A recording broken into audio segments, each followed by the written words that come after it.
Bom, agora o Café com a Gazeta do Povo tem o prazer de receber o deputado pelo PL do Paraná, Felipe Barros, a quem eu já agradeço, desejo bom dia, boa semana. Sei que a agenda do senhor é atarefada, deputado, então obrigado por tirar esse tempo e conversar conosco. Lucas, bom dia, uma alegria estar aqui com vocês mais uma vez. Quero cumprimentar você, a Carla e o Flávio.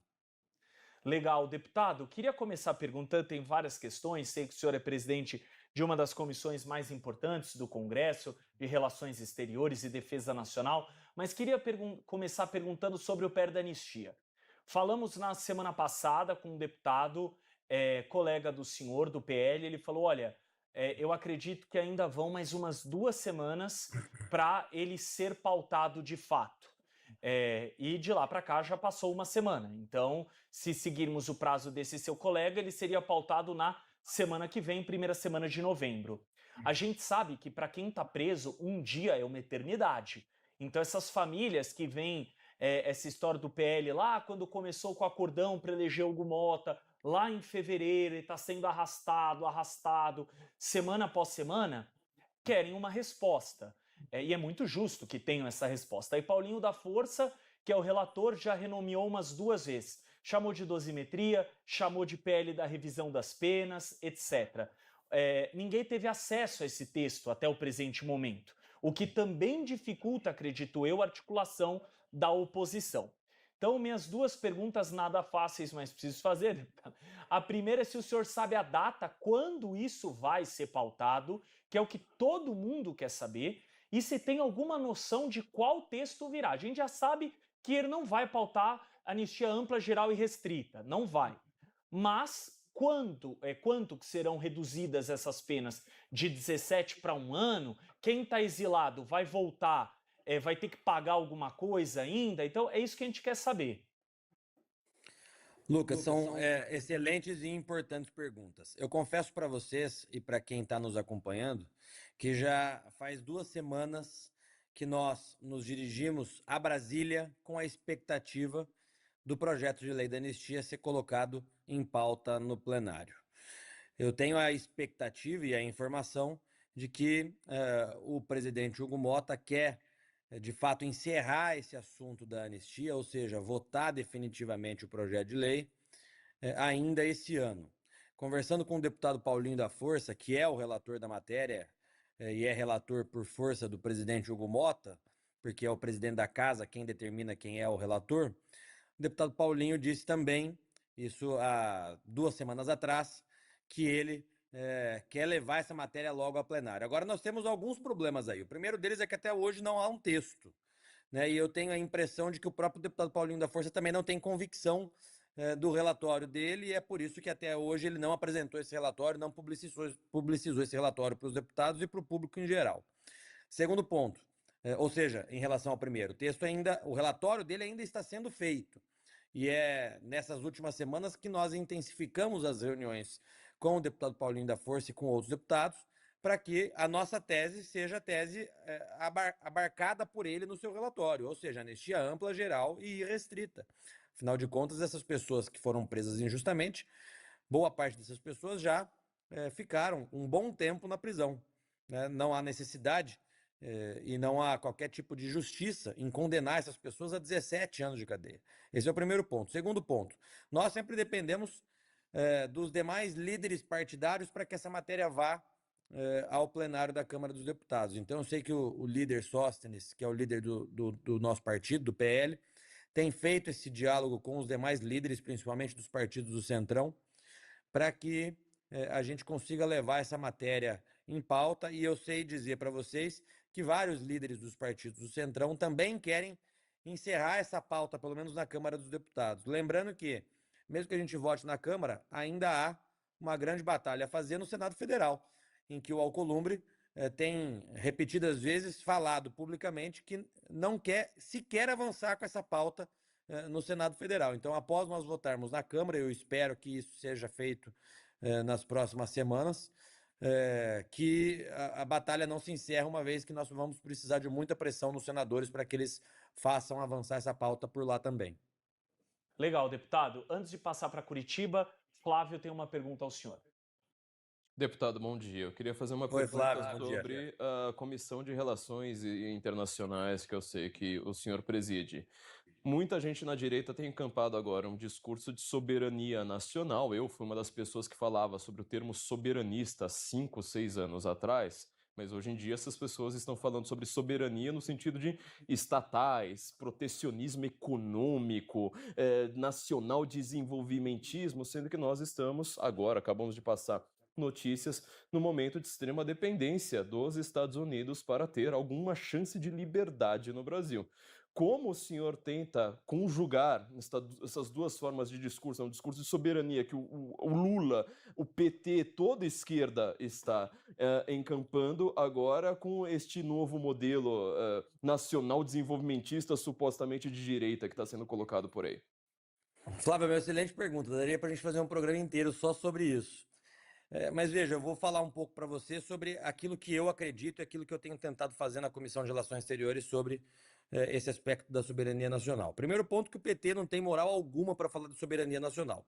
O PT hoje se transformou num puxadinho do Partido Democrata e dos globalistas. O PT abraçou a pauta identitária, por exemplo, deixando de lado a pauta que eles diziam defender quando da criação e da origem do PT, que é a defesa dos trabalhadores, por exemplo, o que na prática, fazendo parênteses, nunca fizeram, mas o PT hoje virou um partido que é 100% dominado pela pauta identitária, portanto, com grande influência dos globalistas e do Partido Democrata Norte-Americano. Então, o PT não tem moral alguma para falar de soberania nacional. Aliás, PT que sempre possuiu fortes ligações com a China, né?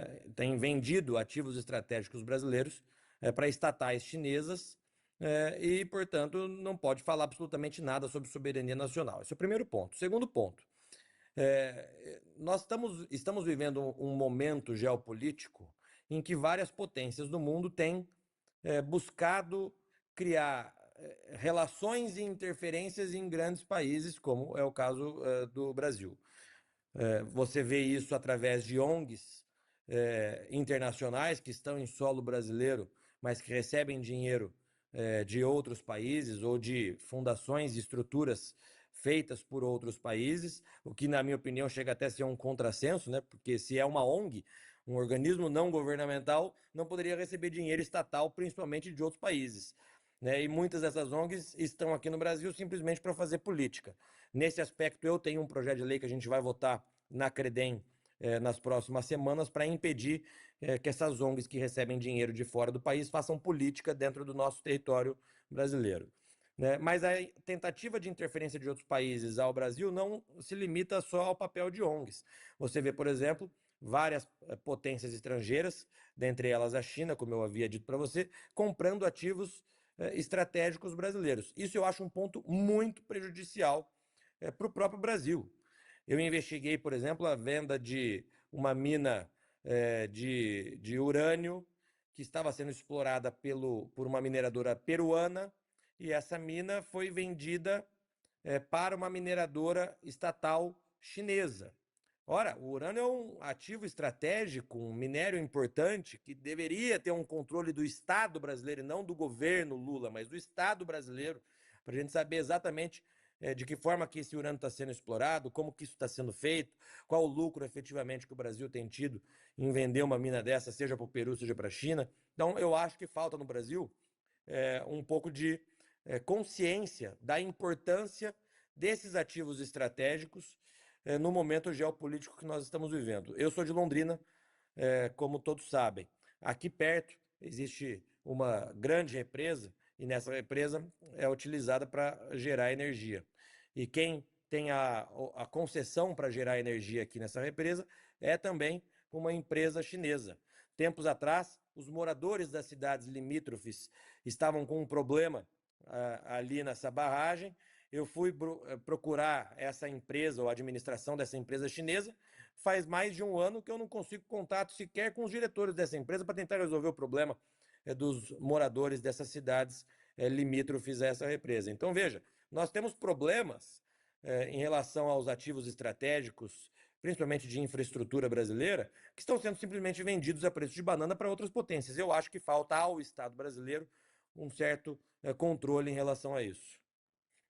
João Dória sabe bem desse assunto quando governou o estado de São Paulo aqui, viu, deputado? Agora vamos para o estado do senhor, que a Carla e o Paulo têm mais perguntas. Vai lá, Carla. Olá, deputado, bom dia. Bom dia, Quero Carla. tomar um pouquinho do seu tempo aí. A gente tem algumas questões, eu vou passar direto para o Paulo Briguet aqui, para fazer uma pergunta aí para o senhor.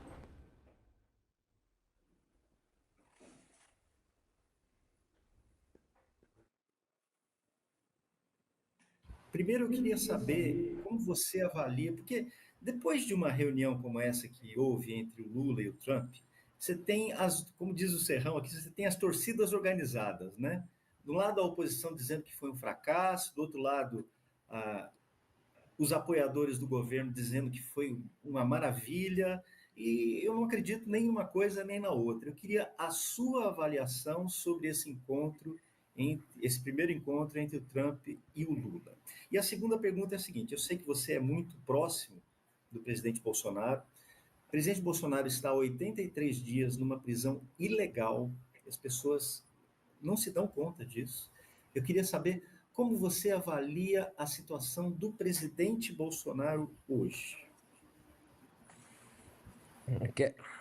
Eu quero cumprimentar meu amigo pessoal, meu querido conterrâneo, cidadão honorário de Londrina, Paulo Briguet. Briguet, eu concordo com a tua leitura. Em relação ao encontro do Trump com o Lula, eu tenho uma opinião, e quando eu falo opinião é porque, obviamente, eu não estava na reunião. Então, tudo que nós estamos falando aqui são análises e suposições. Mas a minha visão também não é nem para lá e nem para cá. Eu não acredito na tese do governo de que a reunião foi um sucesso, tampouco acredito de que a reunião foi um fracasso. Primeiro ponto em relação ao encontro. Esse encontro já deveria ter sido ocorrido, né? Logo que vieram as tarifas, um dos pontos em que eu mais falei para a imprensa e para todos na Comissão de Relações Exteriores e Defesa Nacional era que naquele momento era para o presidente Lula ter feito diálogo, estabelecido uma conversa com o presidente Donald Trump. Porque o Lula, na eleição dos Estados Unidos, declarou apoio a Kamala Harris. Depois disso, chamou o Trump de nazista. A primeira-dama, dona Janja, foi aos Estados Unidos e xingou Elon Musk. Elon Musk, que foi um dos principais secretários, ministros do governo Trump. O ministro Mauro Vieira, quando esteve na Comissão de Relações Exteriores e Defesa Nacional, disse publicamente que a única tentativa de diálogo desde a vitória do presidente Donald Trump foi uma mísera carta simplesmente protocolar. Mandaram uma carta e não fizeram qualquer tentativa de diálogo. Quando eu estive nos Estados Unidos, algumas pessoas do corpo diplomático brasileiro lá em Washington disseram para mim que receberam orientações do próprio governo brasileiro a não estabelecer nenhuma tentativa de contato ou de diálogo com a equipe de transição do presidente Trump. Então, se tivessem feito a boa diplomacia desde o início, era para essa reunião ter acontecido lá atrás, logo que vieram as tarifas. Esse é o primeiro ponto. Segundo ponto, o que vai acontecer a partir dessa primeira reunião presencial? Ninguém sabe, porque o Donald Trump é simplesmente imprevisível. Agora, nós também temos que ter consciência de que o lema do presidente Trump é America First. Certamente ele vai fazer aquilo que for melhor para os Estados Unidos. E isso não necessariamente é o melhor ou aquilo que nós imaginamos ser melhor para nós. Eu sempre gosto de ter uma visão um pouco realista para a gente entender e não se frustrar com aquilo que pode acontecer. Então, essas são as minhas análises preliminares sobre esse encontro, que pelo que a imprensa noticiou teve um tom amistoso, mas até agora também não tivemos nada de prático acontecendo. Em relação ao presidente Bolsonaro, Briguet, 83 dias de prisão completamente ilegal. Quero lembrar a quem está nos acompanhando que a prisão domiciliar do presidente Bolsonaro ela foi oriunda do inquérito que investigava o crime de coação no curso do processo. Esse inquérito foi encerrado. O deputado Eduardo Bolsonaro e o jornalista Paulo Figueiredo foram indiciados, mas o presidente Bolsonaro não foi sequer indiciado nesse processo. Portanto, a prisão domiciliar do presidente Bolsonaro deveria automaticamente ser revogada. Não foi. E quando a defesa do presidente Bolsonaro pediu o relaxamento da prisão, o ministro Alexandre de Moraes disse que correria risco de fuga. Mas veja, mais uma vez o ministro Alexandre de Moraes se utiliza de instrumentos completamente equivocados, instrumentos jurídicos completamente equivocados, para, no final das contas, fazer valer a sua opinião ou a sua vontade. E isso é incompatível com a posição de um juiz, porque um juiz não pode ter vontades próprias, ele tem que ter vontade da lei, aquilo que se origina da lei. E a lei, nesse caso, está do lado do presidente Bolsonaro. O presidente Bolsonaro não foi indiciado no processo, deveria ter sido solto. Eu mesmo já peticionei ao ministro Alexandre de Moraes para visitar o presidente Bolsonaro. Sei que a saúde do presidente Bolsonaro não está boa. Todas as pessoas que têm visitado o presidente têm relatado isso. E eu espero que o ministro Alexandre, então, autorize. A que ponto que a gente chegue. O maior líder que a gente chega. O maior líder político da história recente do Brasil. E nós, que somos deputados, precisamos protocolar um pedido pedindo para visitar o presidente Bolsonaro. Eu já fiz esse pedido e estou aguardando o ministro Alexandre de Moraes autorizar ou não autorizar. Certo, deputado, quero agradecer a tua presença aqui no café, separar um pouco do seu tempo para a gente poder falar com as pessoas, né, mostrar o que está acontecendo. Quero lhe agradecer e, claro, estender o convite para outras oportunidades, viu? Obrigado, Carla. Sempre uma alegria falar com vocês. Uma boa semana para todos.